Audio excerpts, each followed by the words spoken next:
The Easter Bunny showed up this year with lots of goodies.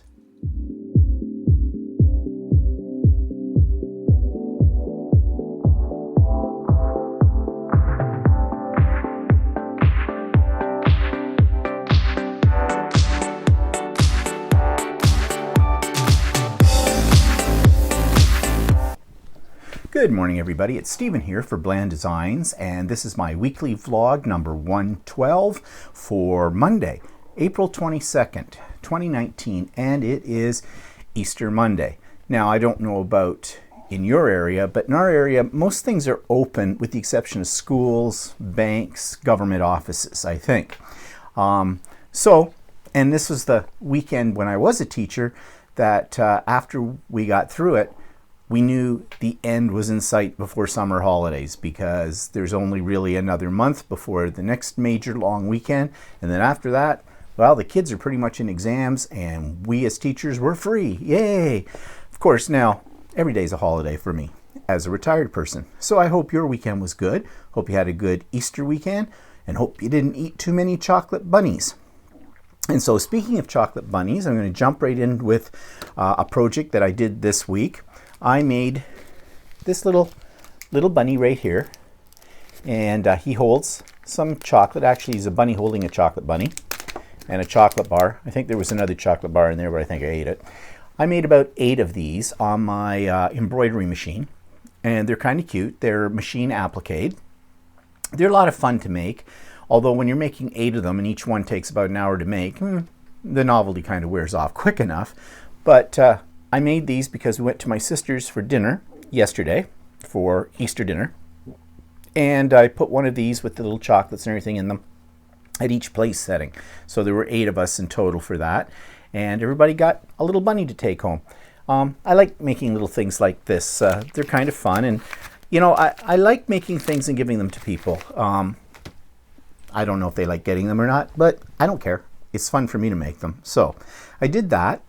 And speaking of which, I have another little project I'm going to attempt today. I found on one of my embroidery sites that I go to frequently a pattern for creating coasters, you know, kind of thing to put under your drinks that have animals from Australia on them. And I've got a couple of friends coming this weekend who have been to Australia, and I thought that might be nice to give them a set of those. I'll see. I'm not sure how they're going to work out. I'm going to experiment with them later today after I'm finished doing the vlog. And what other things have I been making? Well, my kitchen chairs upstairs have pads on them.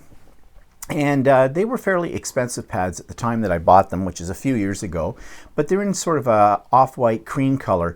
And you know how those can get after a while. Now they are washable, but they're kind of bulky to put in the washing machine because of their size. So I decided that I would create slip covers for them. So that, you know, if I needed to wash them, anything got dropped on them, easy enough to take the slip cover off and throw it in the washing machine as opposed to the whole cushion. So that's what I did. I created these. Very simple. It has an envelope, what they call an envelope opening at the back, so you can see in there that's what the original looks like. I just put them over top of the original. They were clean first, of course. And so I created them in a darker color. So if something drops on them that you blot up between times of washing them, it won't show up as easily as it would show up on the original color, that off-white. These turned out pretty good, but I do have to tell you a little bit of an idiot move with this. I probably should save this for the idiot quilter, but I'll tell you about it now. So I bought 2 meters of that fabric, and I've made slip covers for cushions before. They're very easy, and they don't take much time. But, you know, never say never, because I cut out the pieces that I needed, and then I had to sew the edges around so they wouldn't unravel. And easy enough to do. You just fold it over, press it, fold it over again, press it, and stitch it. So I did that to all the pieces. There's 3 pieces that go into one of those slip covers. I did that to all 3 pieces, or the 2 pieces that had to have that done to it, which are basically the envelope opening. And thought, hey, I'm just flying here. Got them all done in bulk, whatever. Just needed to attach them to the main piece of the cushion, and away we go. Yeah, I sewed the wrong edge. Should have done the long edge, not the short edge. Well, I started to rip them out, but I double stitched them. I thought I'd double stitch them because it just gives it a little bit more reinforcement. So I'm sitting there with my seam ripper and I'm going through this and I'm going, oh, this is nuts.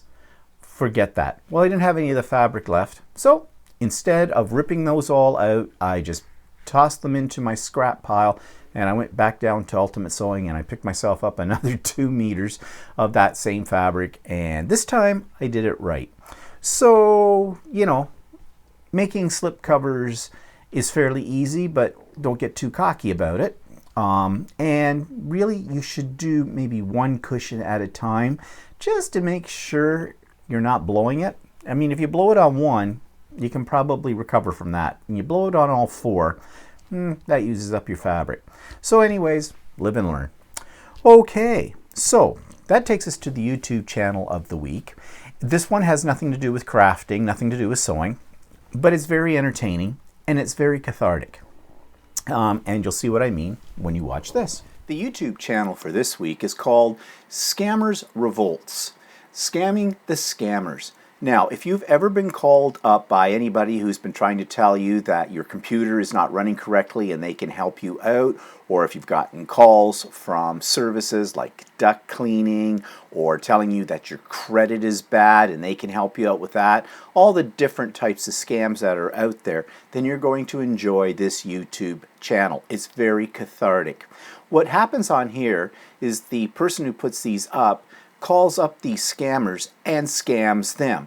And it's hilarious the results that he gets. What he usually does is goes into their computer while they think they're going into his computer, and I'm not really sure how the technology works, and he deletes all their files while supposedly they are trying to connect to his computer.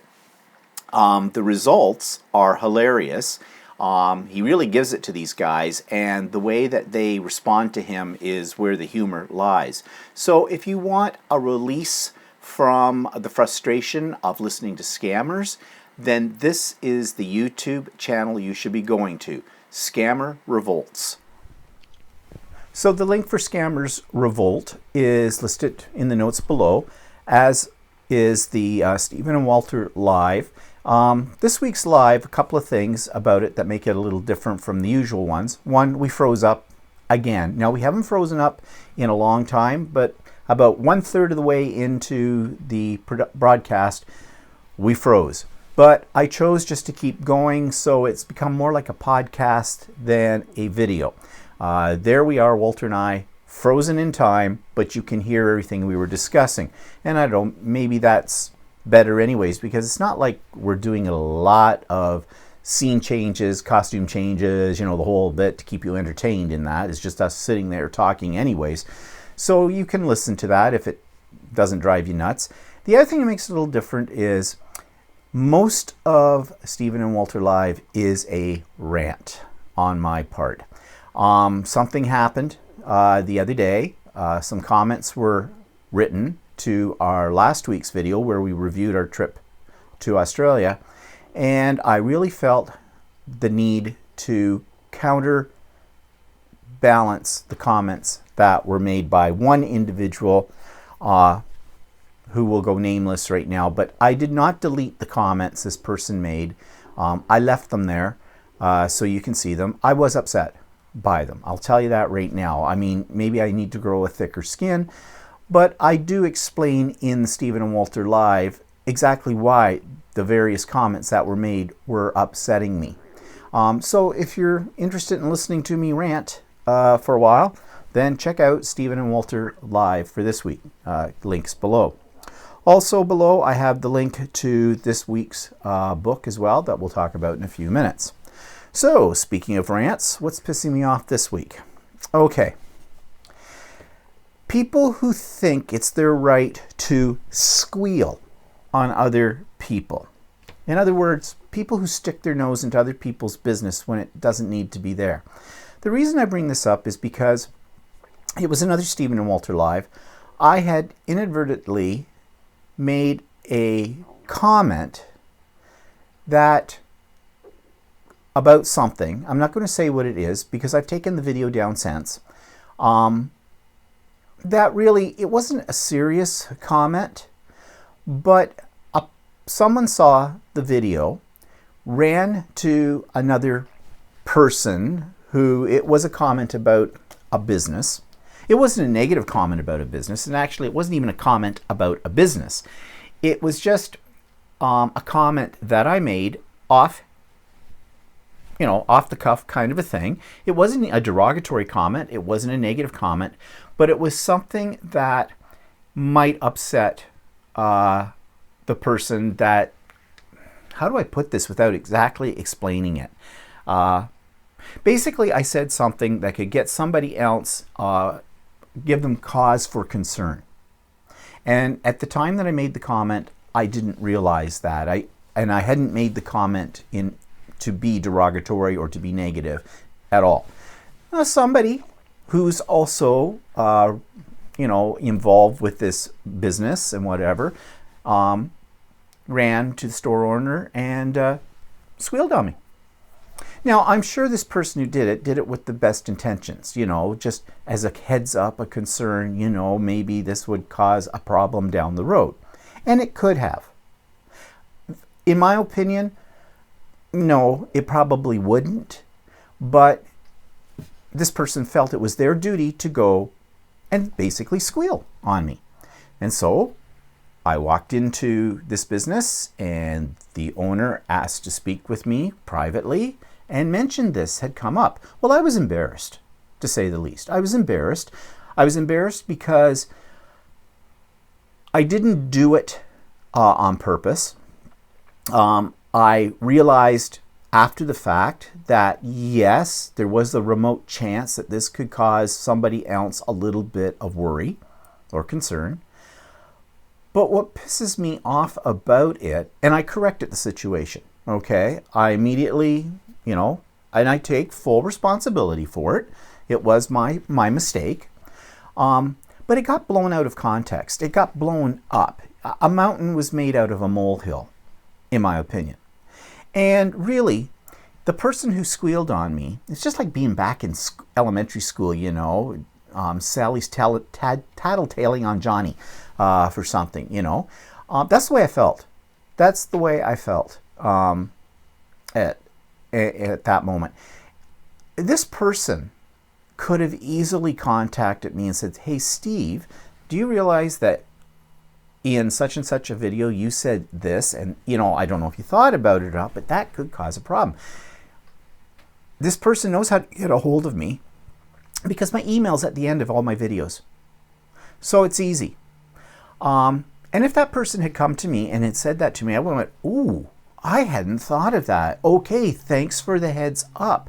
I'll correct it. That's what I would have said. But instead, they decided that it was better not to go directly to the source, but go around me and basically get me in trouble. That's what it felt like. Now, the whole situation is extremely minor. Don't get me wrong, this is not going to change the price of rice in China or anything like that. But it was the way this person did it. It was sneaky, as far as I'm concerned. I'm a very direct person, okay? I guess that's what bothers me. I'm a very direct person. If I have a problem or a concern with someone or something, I go to the source first. I don't work around it.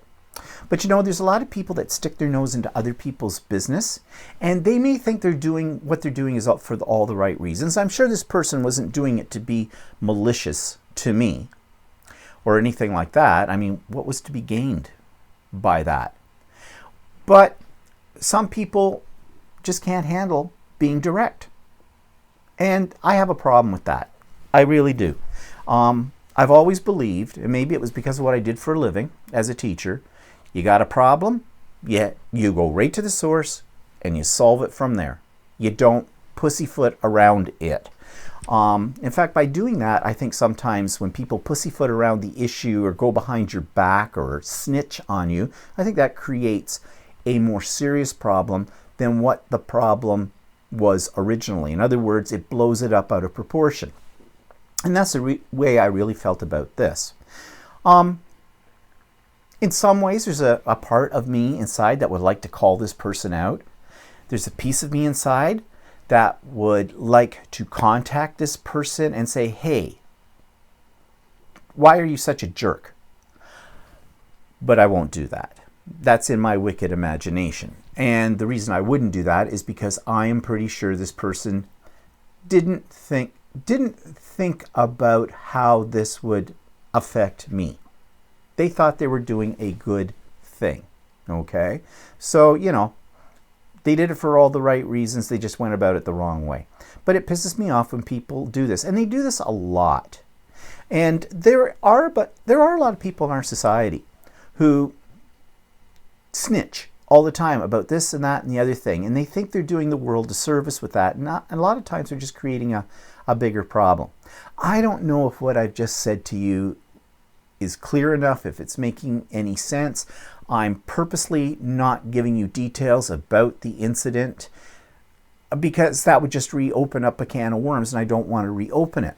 But I did want to express my feeling about people who are not direct and who don't go about, if they have a problem, they don't go to the source of the problem. They do other things that, you know, end up screwing it around. You know, they're not direct enough. I guess that's what I'm trying to say, okay?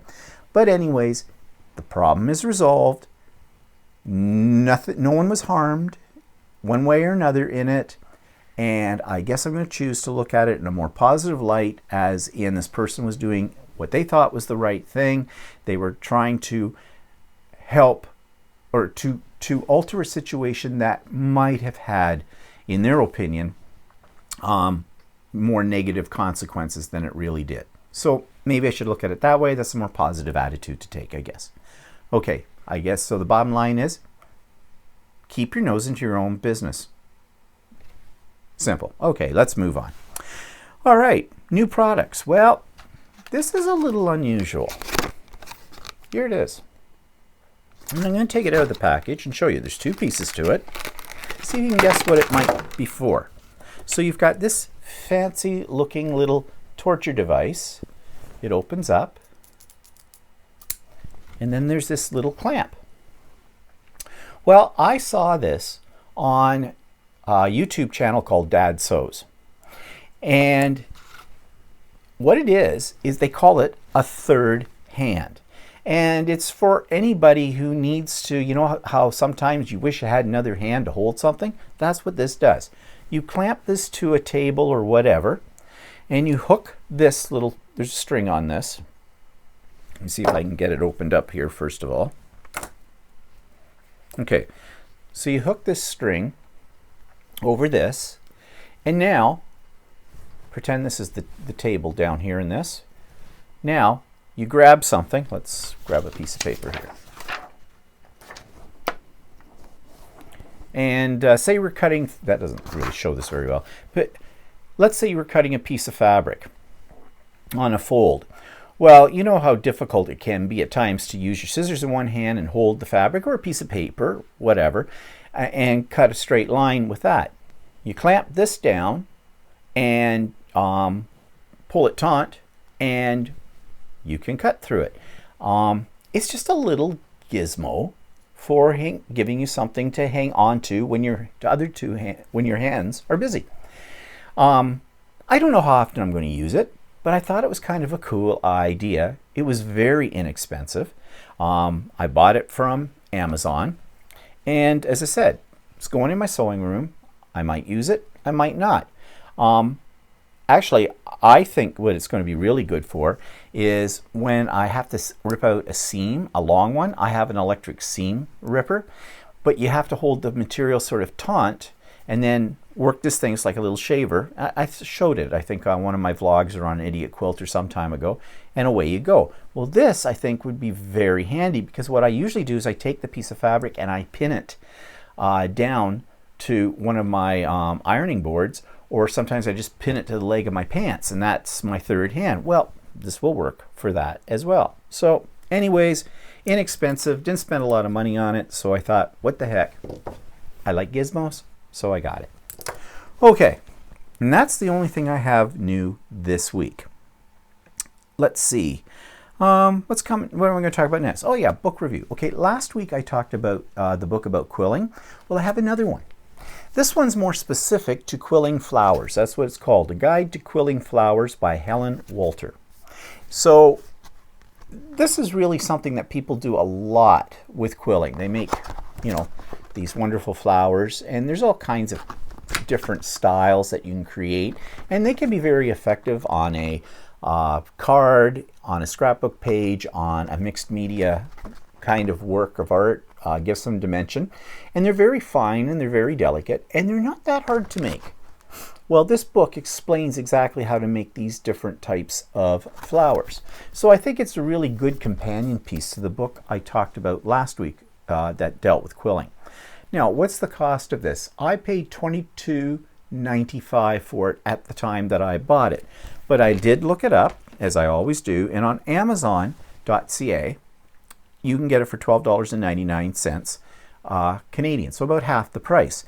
Now, they had a listing of used, but actually the used ones were more expensive. They went up to about double the original price.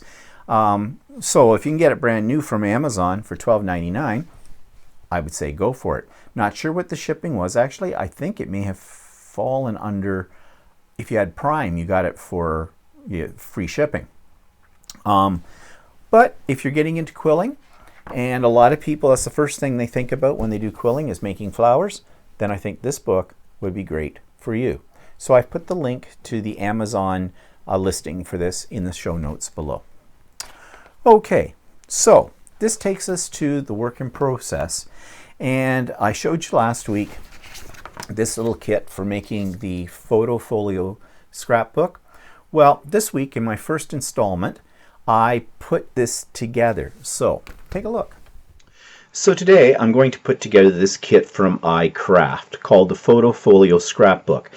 You know, if you've seen my previous projects, that lately I've been focusing on the iCraft products because they have quite a few different types of albums and other things that they have done as a DIY, as they call it, project. I kind of like their kits. The only thing I don't like about their kits, at least in the last one, was that they didn't come with any instructions, so you had to try to figure it out on your own. However, with this kit, I have found that they do have instructions. They've included it with the kit, and they also have, and it shows you on the back of the box, they do have, or was it the back of the box? Where did I find it? No.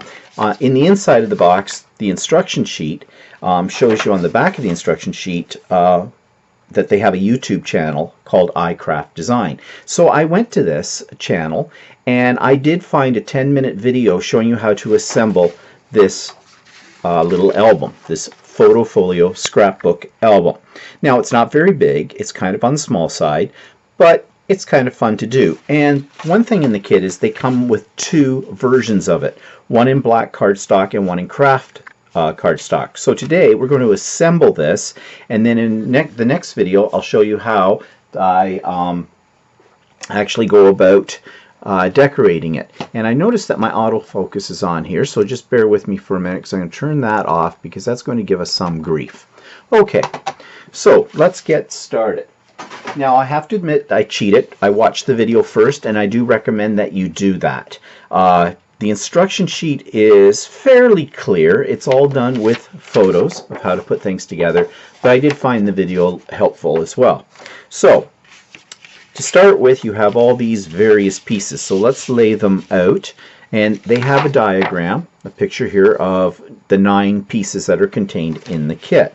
So I'm just going to organize these. These two go together. They're a long pocket. Then there's a larger pocket.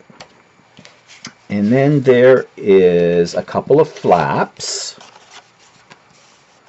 Those are the flaps. And I'm referring to the diagram right here. And then there's a couple of other pockets, and these are the backs on the pockets. I found this a little confusing at first until I watched the video and saw exactly what they were doing. And then they have this extra piece which they call a tag, and again the video was very helpful here as to what to do with this. So we're going to assemble this, and the first step says to fold the score lines towards the center of the base. So I'm just going to push these off camera for a second, and it is pre-scored. So really quite easy to just fold, and using your bone folder, just give them a good crease. So this is the base piece, what they call the base piece. Okay, I've got that done. Now it says attach flap 2 and 3 on the base. Bring this in. Attach flap 2 and 3 on the base as shown. So flap 2 and 3 are these bigger pieces, I believe. Again, I'm looking at the diagram. So this is flap 2, and this is flap 3. So again, they're pre-scored, so you've got to fold them on the score lines.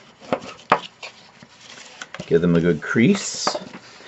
And in the video for attaching things, she used tacky glue, Elaine's tacky glue. And to be honest, she's a bit of a messy gluer. And if I can avoid glue, I do. So on this inside flap, okay, you can see here that double fold sort of a thing. Same on this one.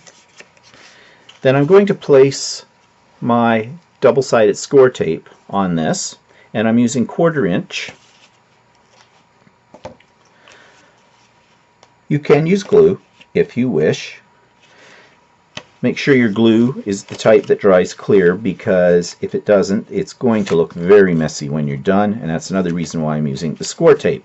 But the one advantage of using the glue, and I've said this before, is that it gives you some wiggle room, whereas score tape does not. Now let's get out my little pokey tool here for taking off the tape. And let's take a look at the diagram and see which one goes where. So, according to the diagram, you have the larger flap here, the smaller flap up here, and it looks like they go on either side, and it looks like the big one goes on the right-hand side and the little one goes on the other side. I don't think it really matters. So, we line it up between the score lines at the bottom.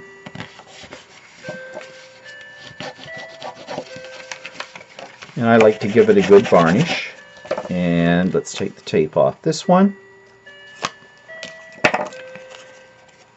And do the same on the other side. It is a little difficult to see the markings on here for lining this up because it's black. I think the craft would be easier, but that's okay. It's not that bad. Okay, so there we go. We have our flaps.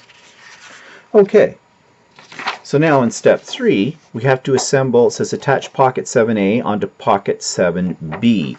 So that's these two pieces, and they're both scored. So I'm thinking here, would it be better to score, I have a feeling that should go, the score line on this one should go at the bottom. So we'll crease that.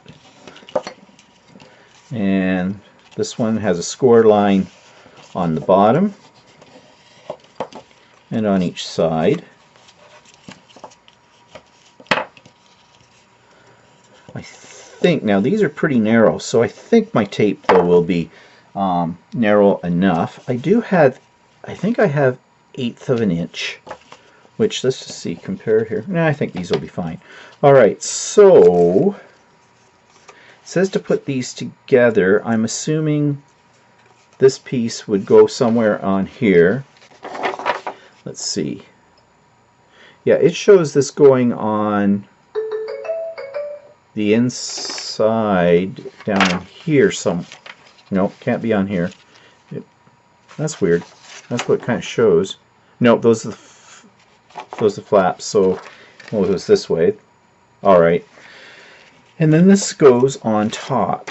So I think I'll open this back up first and attach this to this piece, because that's what it was saying to do in the instructions. So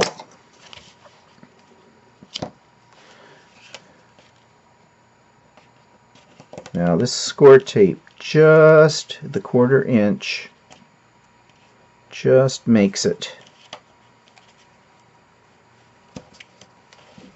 Oops. Get out my scissors.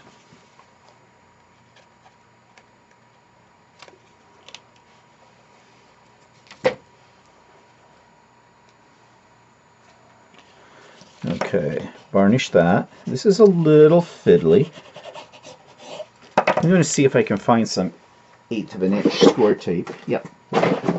I think this might be better. So this is 1/8 of an inch that I'm using on here. I'm using this on the side flaps. Let's get these smoothed down a little bit better.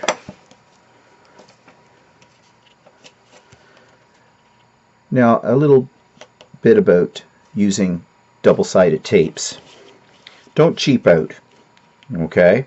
You can buy double-sided tape at dollar stores, but I have tried them, and yes, they are a lot less money than buying original score tape or that kind of thing, or the red tape, but I have found they do not stick for long. And you're doing something like this, you want this to hold. You don't want it falling apart. Now, I only took the protective tape off one side of this because I think this might make it easier for lining it up. And I'm just going to line the bottom edge of this pocket up with the score line on the base piece. This is where it gets tricky. This is where glue would probably... Oops, yep, see? I blew it. I think this is where glue might be a little bit easier because it would be more forgiving. Okay.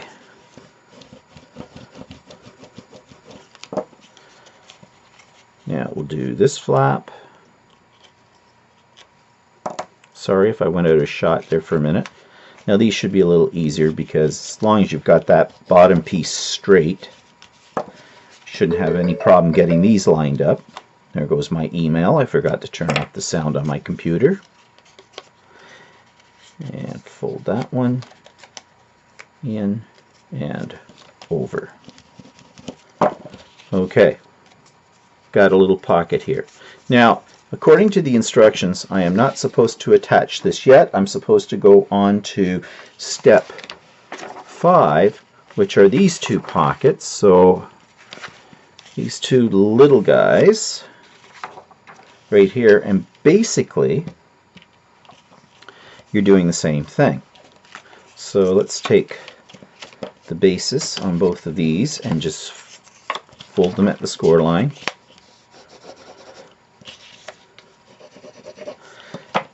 And then there's 3 little flaps here that need to be, oops, folded on each of these.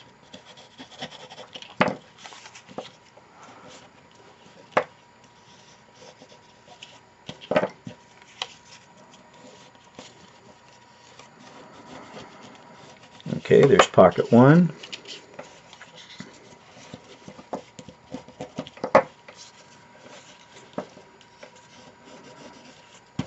Pocket 2.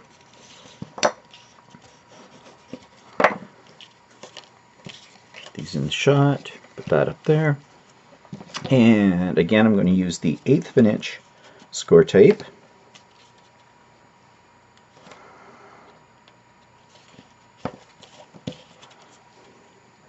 Just put it on each one of these little flaps. Okay, that's when I went a little overboard, so I'll just take my scissors and clip off that extra piece.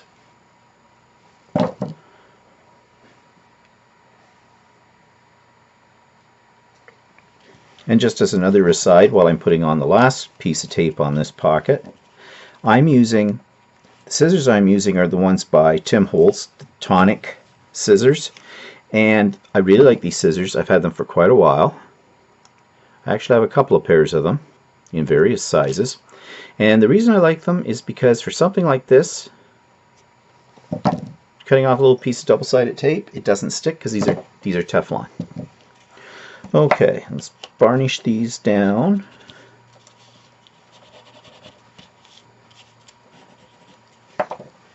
Let's take the base and do the same thing as I did last time. I'll take the bottom piece off first, and we're going to line it up, pull these out, put this in. It is difficult to see the black on black. but you just have to be patient.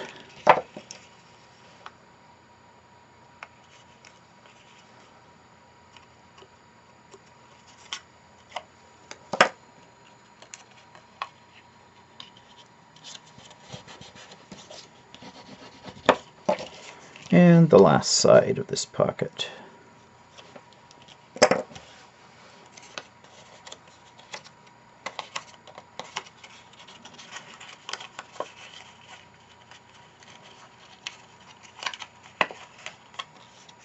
And there we go. Okay, so there's one of these two little pockets done. So I'm just going to do the same thing with this one, and then I will return.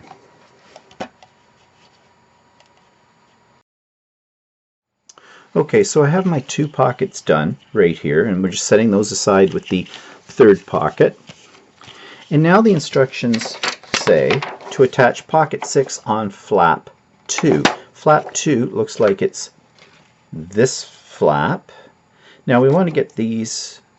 No, that may not be the flap at all. It looks like it's this flap.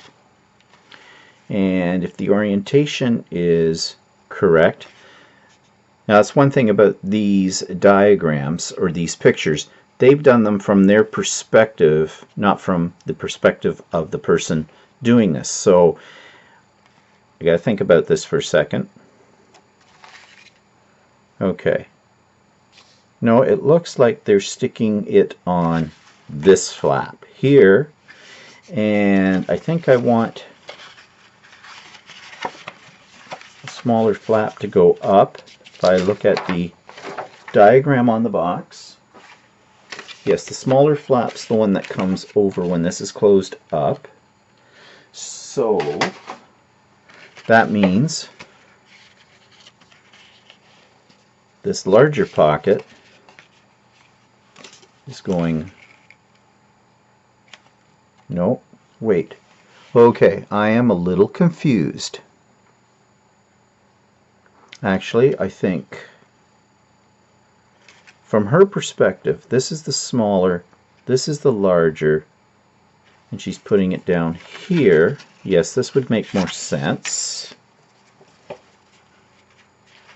So it's going down on this flap here.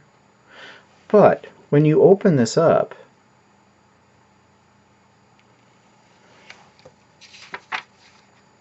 okay, I'm just looking ahead, and this is where I'm getting a little confused.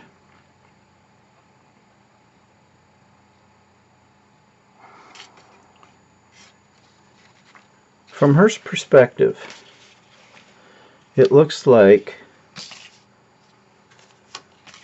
this is going here. But if that's going there, in my way of thinking, when you close this album up, that pocket's going to be in there like that. Whereas I think I would rather have the pocket, but then it will stick out up this way.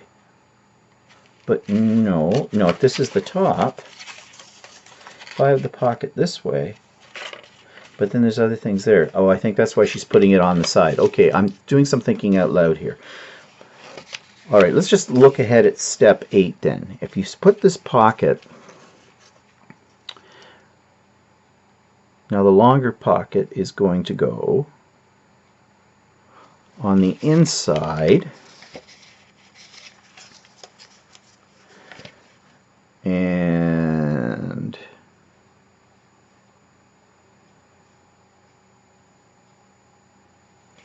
so by the looks of things, this is how it goes together.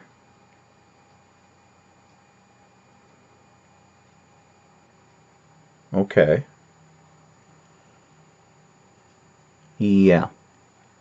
Her hands are in the way in these diagrams, so it's really not showing you very clearly. And I'm trying to think back to what she showed on the YouTube video. But yes, okay.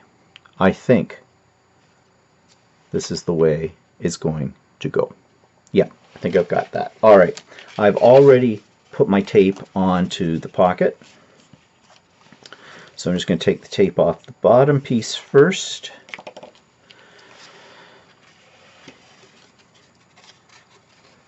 Flip this around so I can see the bottom. Looks like she left a little bit up from the bottom.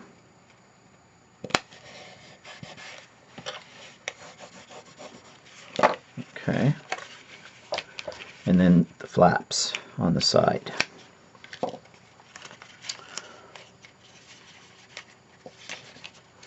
Hope I haven't confused you as I was doing my thinking out loud, but I am showing you the process of this.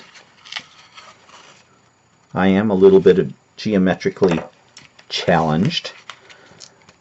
I will admit to that. Okay. That pocket is on. Now it says attach pocket 7, which is the long one, of the base towards side B. Suddenly we have a side B. We have not had a reference to a side B at all in these instructions. So, following the diagram, positioning it the way she has it, it's supposed to go here. Okay, let's get some tape on it. Now this one's like a hinge, so there's only one spot to put the tape.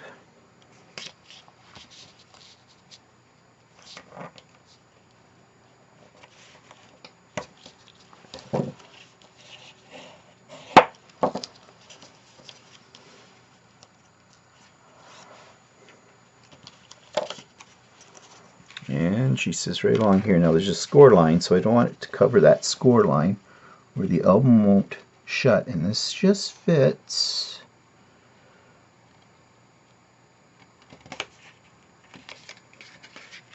Now I'm a little crooked.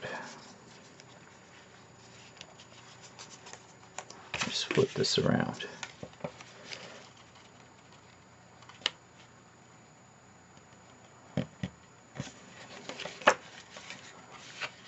There's a little bit of a problem, but I think I can overcome that. It's just, it could have been a hair shorter, and I think I'm pretty much centered, so I don't think it's me. But I guess the idea of this is you've got a little hinged pocket piece here. Okay. That takes us to these two little pockets that we put together before, and she's showing those, her perspective. Again, this is, and it's now saying attach pocket 4 and 5 on the center of the base 1 base towards side A. Towards side A. Well, if this was side B, then I guess these are going this way. But let me think about this.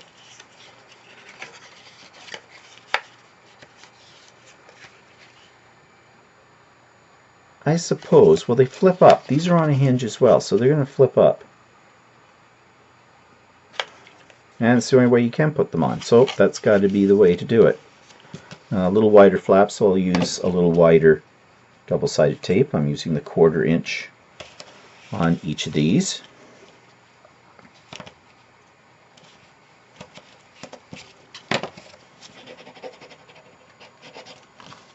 Varnish them down. Okay, let's just, before we stick anything down, see about spacing. So it's going to have to go above that score line and make sure it's in.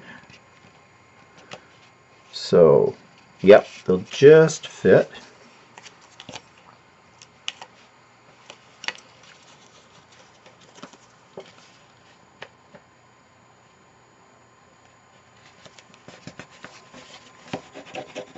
There's one.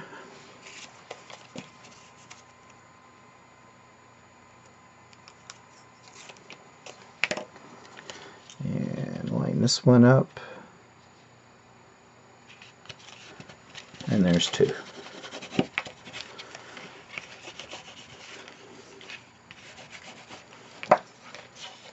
Okay. And that's got it. So those go down. That goes in. She did give gusset room here, so when we get to decorating in that, if we put in some 3D embellishments, they should be pretty good. Oops, I think I've got that wrong. I guess these got to go. These have to go in first, and then this goes over this way. And there we have our little portfolio. So it would open up like this, and down here you have this side pocket. It still bothers me that it's on the side, but I guess that's the way it goes. Those two flaps. This one flips up, this one flips up.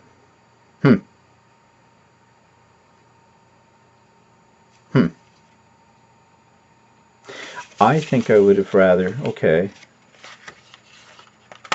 could still work with this. See, to me, these should flip up. Oh yeah, forgot this, the little tag part. She showed in, she doesn't mention it here in the instructions, but she did mention it in the video, that just slides in right here. Okay. So that could be like a journaling card or something, or hold a picture. My way of thinking, I think I would rather have these open up this way. So that would mean, let's close this, put those down, that one in, that one in, that one in, that one in. But if you do it that way, okay, you just have to do it this way. So you'd have the smaller one up. But let's take a look at her picture on the cover. Her picture on the cover has this, the smaller flap up here. So I guess that's the way to go. And I guess with these ones, you would just flip them up. I guess it doesn't really matter. Just in my way of thinking, probably I should have maybe put these down here and put that one up there. That probably would have worked. And I take them off? No, I'm not going to try that. Oh well, I'm glad they gave us two, because the next one, if I make it, I'll do it that way. I guess it doesn't matter that much. But I'm a little bit of a perfectionist. Okay, so there we have it. So the next stage of this then is to get some color on this by using some paper from a scrapbook pad that I have to decorate the front of it. So that's what we'll do next time. So next week I will show you how I'm going to put the background papers onto the various pages. Okay, so what's been going on this past week? Update on my mother, she's fine. I took her over a little Easter basket with some goodies in it from Laura Secord. That's a chocolate shop here in Canada. She loves Laura Secord chocolates, so they had a little gift bucket all made up with some chocolates in it and things like that. So I took that over to her. And apparently my sister later in the week took her over some chocolate as well. And it's funny, we were at my sister's for Easter dinner, as I mentioned last night, and we were talking about this. And my sister said that she had taken this chocolate over, and I said, well, I had taken this bucket of chocolate. She says, yeah, that's empty. She ate it all, just inhaled it. My mother loves her chocolate. She loves her sweets.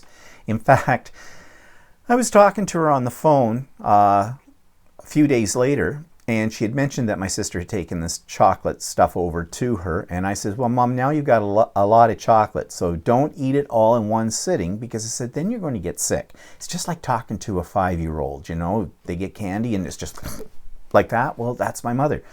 Well, when my sister told me that it was already gone, I thought, yeah, there it is. Now, actually, to give credit to my mother, she knows this about herself, because she actually said to me on the phone, yeah, she says, once I get started, though, I can't stop. Okay, just don't complain to me when you feel half ill with it. You know, just like a 5-year-old at times. But, you know, things are fine with her, so that's good. Easter dinner was really nice at my sister's place. My sister and her husband were there, my brother-in-law, and his parents were there. Now, there's quite a contrast between my mother and my brother-in-law's parents, because his parents are in their 80s, I think, and going strong. Whereas my mother hasn't hit 80 yet, and, well, you know. So, you know, I want to be more like my brother-in-law's parents when I get to that age. I hope I can be, anyways. But that, and then my sister's 2 kids, well, they're hardly kids, they're adults now. were there. My niece and my nephew. My niece has finished school and she's working. And my nephew is going to graduate in a couple of months with his degree in political science. So all's good there. So it was nice, family dinner, as I said, and my sister made lamb.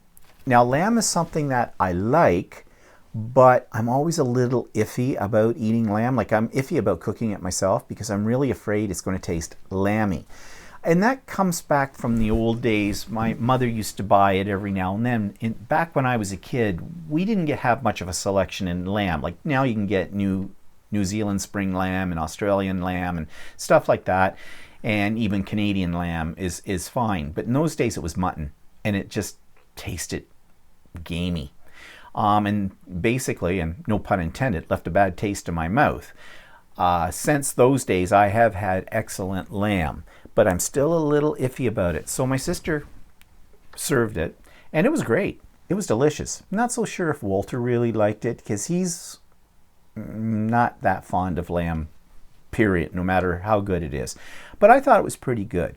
And I asked my sister, like, there's a family friend that she has a recipe for lamb, which has a marinade that goes on in the whole bit, and it's really quite good. I've had it several times.